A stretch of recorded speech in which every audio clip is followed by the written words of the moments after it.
John Gill, um grande puritano batista que estudou mais de 250 versículos refutando o arminianismo.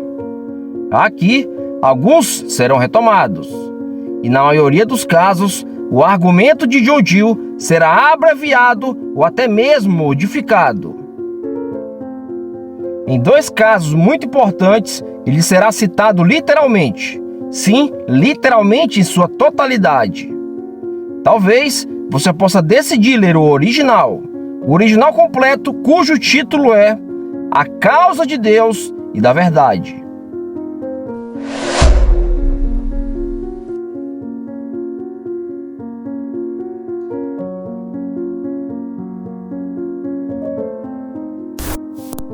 Um verso usado contra a predestinação é Deuteronômio capítulo 5, versículo 29, que diz: Quem dera que eles tivessem tal coração que me temessem, para que bem lhe fosse, e a eles e a seus filhos para sempre.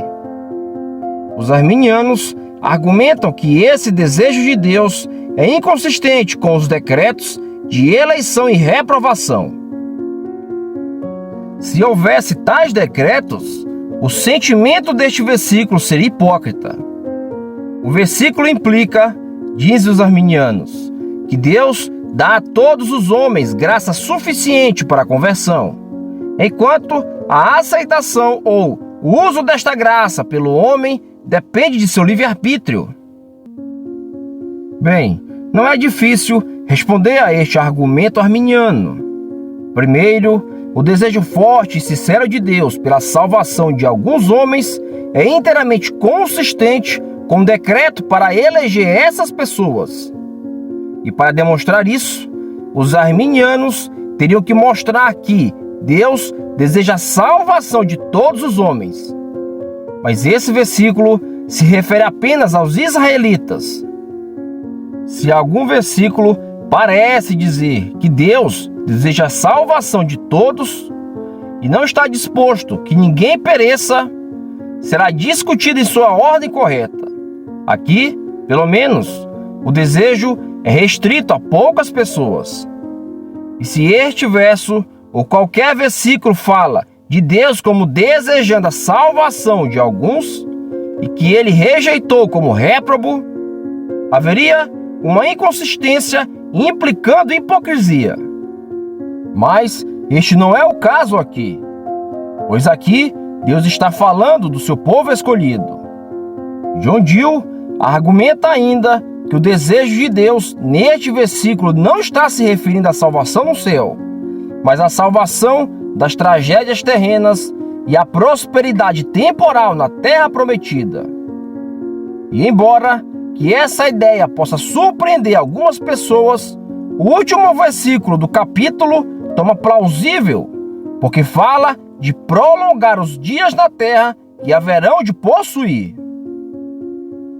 No entanto, algumas pessoas podem supor que esse argumento se esquiva da importante questão.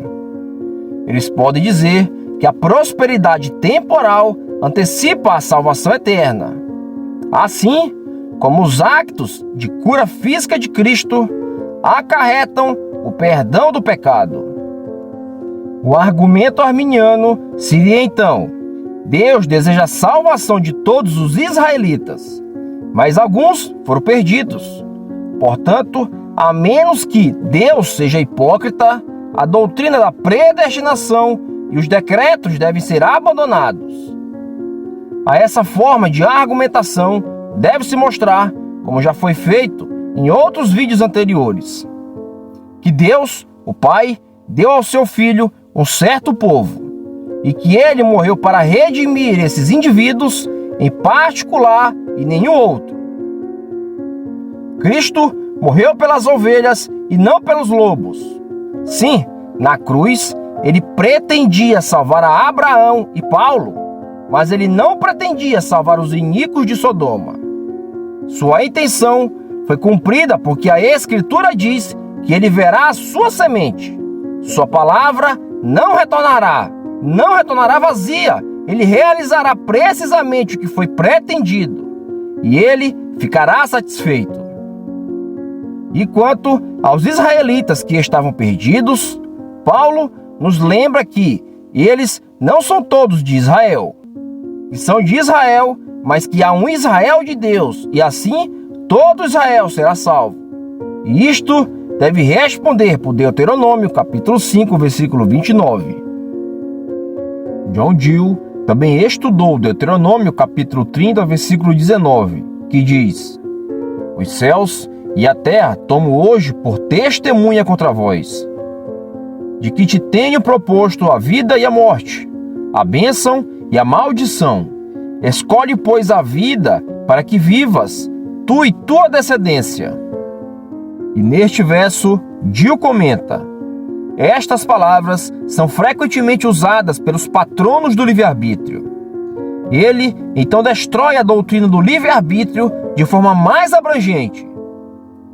Ele aponta que mesmo os arminianos devem negar o livre-arbítrio a Satanás, já que reconhecidamente ele não pode desejar nada de bom. E também deve ser notado que Deus não pode querer fazer nada de mal, nem os bons anjos, nem os redimidos no céu. Em nenhum desses casos, a pessoa tem a mesma capacidade de usar uma das duas linhas de ação incompatíveis. E em nenhum desses casos há qualquer liberdade de indiferença. A vontade de Deus é naturalmente livre, pois nenhum ser superior o controla. Mas este fato não dá suporte ao livre-arbítrio humano, tal como foi defendido. As 5 colunas de letras bem pequenas de Gill, explicando as funções e limitações da vontade, devem ser omitidas aqui. No que diz respeito ao verso de Deuteronômio, basta repetir o que os calvinistas não negam, que o homem escolha. A questão é: Deus causa a escolha? O verso, por si só, não tem nada a dizer, de um jeito ou de outro, sobre a causa da escolha. Mas, para o uso arminiano, teria que negar tal causação explicitamente.